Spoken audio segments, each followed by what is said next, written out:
शकुंतला और दुष्यंत का गांधर्व विवाह। दुष्यंत बोले, कल्याणी, तुम जैसी बातें कह चुकी हो उससे भली भांति स्पष्ट हो गया कि तुम क्षत्रिय कन्या हो, क्योंकि विश्वामित्र मुनि जन्म से तो क्षत्रिय ही हैं।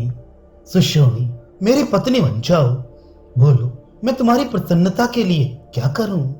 सोने के हार, सुंदर वस्त्र, तपाए हुए स्वर्ण के 2 कुंडल, विभिन्न नगरों के बने हुए सुंदर और चमकीले मणिरत्न निर्मित आभूषण, स्वर्ण पदक और कोमल मृगचर्म आदि वस्तुएं तुम्हारे लिए मैं अभी लाए देता हूँ। शोभनी, अधिक क्या कहूँ, मेरा सारा राज्य आज से तुम्हारा हो जाए। तुम मेरी महारानी बन जाओ। भीरो, सुंदरी, गांधर्व विवाह के द्वारा मुझे अंगीकार करो। रंभोरो, विवाहों में गांधर्व विवाह श्रेष्ठ कहलाता है। शकुंतला ने कहा, राजन, मेरे पिता कर्ण फल लाने के लिए इस आश्रम से बाहर गए हैं। 2 घड़ी प्रतीक्षा कीजिए, वे ही मुझे आपकी सेवा में समर्पित करेंगे। महाराज, पिता ही मेरे प्रभु हैं, उन्हें ही मैं सदा अपने सर्वोत्कृष्ट देवता मानती हूँ। पिताजी मुझे जिसको सौंप देंगे वही मेरा पति होगा। कुमारावस्था में पिता, जवानी में पति और बुढ़ापे में पुत्र रक्षा करता है, अतः स्त्री को कभी स्वतंत्र नहीं रहना चाहिए।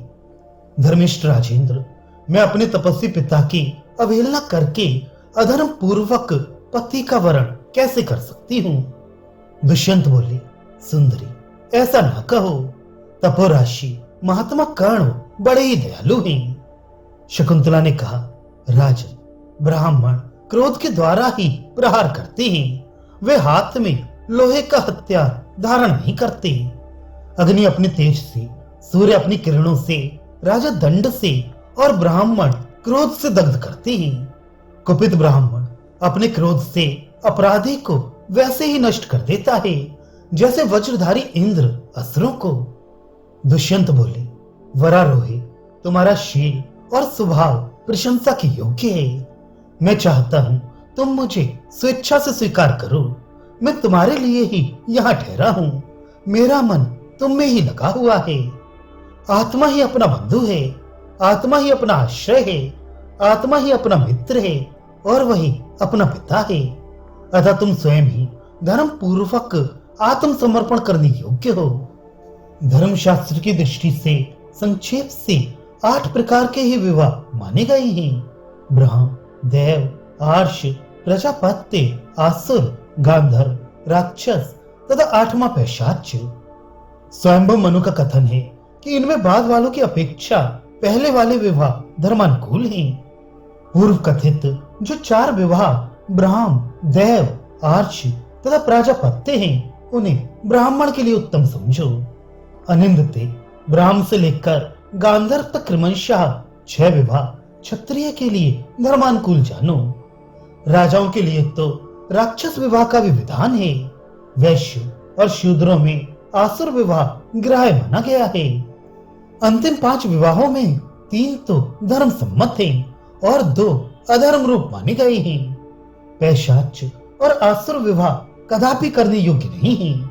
इस विधि के अनुसार विवाह करना चाहिए, ये धर्म का मार्ग बताया गया है। गांधर्व और राक्षस दोनों विवाह क्षत्रिय जाति के लिए धर्मानुकूल ही है, अतः उनके विषय में तुम्हें संदेह नहीं करना चाहिए। वे दोनों विवाह परस्पर मिले हों या पृथक पृथक हों, क्षत्रिय के लिए करने योग्य ही हैं, इसमें संशय नहीं है। अतः सुंदरी, मैं तुम्हें पाने के लिए इच्छुक हूँ। तुम भी मुझे पाने की इच्छा रखकर गांधर्व विवाह के द्वारा मेरी पत्नी बन जाओ। शकुंतला ने कहा, पौरव श्रेष्ठ, यदि ये गांधर्व विवाह धर्म का मार्ग है, यदि आत्मा स्वयं ही अपना दान करने में समर्थ है, तो इसके लिए मैं तैयार हूं। किंतु प्रभु, मेरी एक शर्त है, उसे सुन लीजिए और उसका पालन करने के लिए मुझसे सच्ची प्रतिज्ञा कीजिए। वह शर्त क्या है, यह मैं एकांत में आपसे कह रही हूं। महाराज दुष्यंत, मेरे गर्भ से आपके द्वारा जो पुत्र उत्पन्न हो वही आपके बाद युवराज हो, ऐसी मेरी इच्छा है। यह मैं आपसे सत्य कहती हूँ। यदि ये शर्त इसी रूप में आपको स्वीकार हो तो आपके साथ मेरा समागम हो सकता है। वैशंपायन जी कहते हैं, जन्मेजय, शकुंतला की ये बात सुनकर राजा दुष्यंत ने बिना कुछ सोचे विचारे ये उत्तर दे दिया कि ऐसा ही होगा। वे शकुंतला से बोली, शुचि स्मृति, मैं शीघ्र तुम्हें अपने नगर में ले चलूंगा। सुश्रोणी, तुम राजभवन में ही रहने योग्य हो। मैं तुमसे ये सच्ची बात कहता हूं।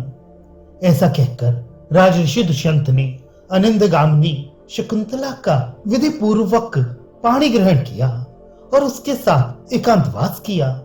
फिर उसे विश्वास दिलाकर वहां से विदा हुए।